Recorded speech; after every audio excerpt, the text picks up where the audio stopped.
তৃতীয় দফার প্রার্থী তালিকা প্রকাশ করেছে বিজেপি। এর মধ্যে প্রত্যেকের নজর ছিল পানিহাটি বিধানসভার আসনের দিকে। কাকে প্রার্থী করে বিজেপি, এই নিয়ে নানা জল্পনা চলছিল এবং তারপরে দেখা গেল নির্যাতিতার মাকে প্রার্থী করেছে বিজেপি। প্রার্থী হয়েছেন রত্না দেবনাথ। আজকে তাকে দেখা গেল বিজেপি সল্টলেকের অফিসে। আর প্রার্থী হয়েই নারী সুরক্ষা এলাকার উন্নয়ন নিয়ে কাজ করার বার্তা দিলেন তিনি। এই বিষয়ে কি বলবেন এবং আগামীর ভাবনা কি রয়েছে? আমি প্রার্থী হয়েছি, এটা আমার কাছে অনেক যন্ত্রণার, অনেক কষ্টের, অনেক বেদনার, কিন্তু আমি পদ্মফুল চিহ্নে এসেছি। এটা পানিহাটির বাসীর জয় হবে।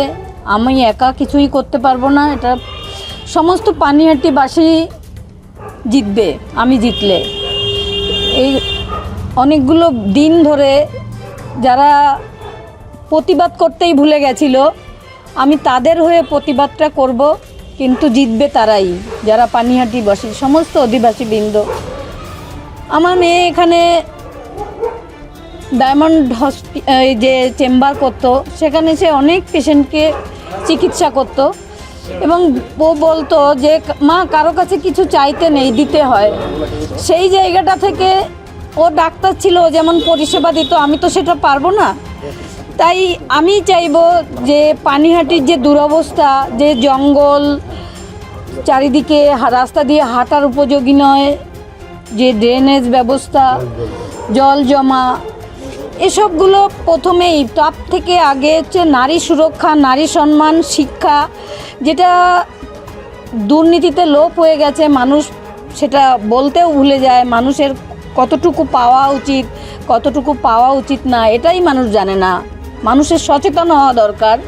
সেই মানুষকে সচেতন হবে এবং পানিহাটির মানুষই জিতবে। আমি কাকিমা বলছিলাম যে আপনারা বারংবার বলছিলেন যে প্রার্থী হলে লড়াইটা সব থেকে বেশি সহজ হয়ে যাবে, সেক্ষেত্রে এখন কি অঙ্কটা আরও বেশি সহজ হয়ে গেল ভোটের রাজনীতিতে? না, সেটা না, বিচার আমি পাবো সেই মানসিক দৃঢ়তা আমার কাছে আছে।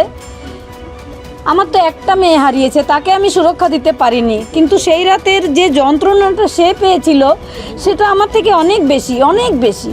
একা কাউকে খুঁজে পায়নি, শুধু মা বাবা হয়তো চিৎকার করেই গেছে। সেই যে যন্ত্রণাটা, আমি যদি এই সেবা করি, সেও হয়তো কিছুটা খুশি হবে। প্রথম খবরটা কোথা থেকে পেলেন? টিভিতে, TV9 বাংলাতেই দেখলাম প্রথম।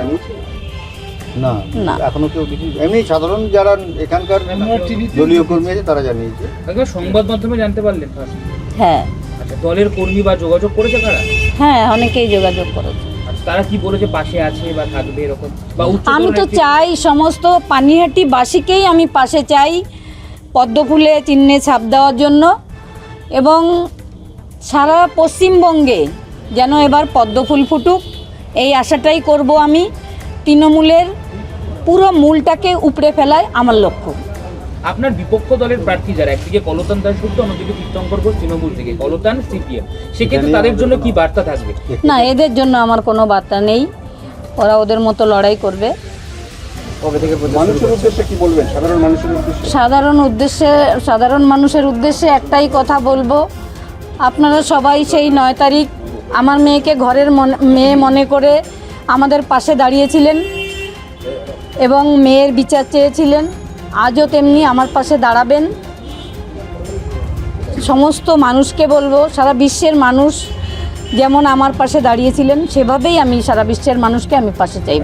আমাদের ভিডিও ভালো লাগলে লাইক ও শেয়ার করুন, কমেন্ট সেকশনে আপনাদের মতামত জানান।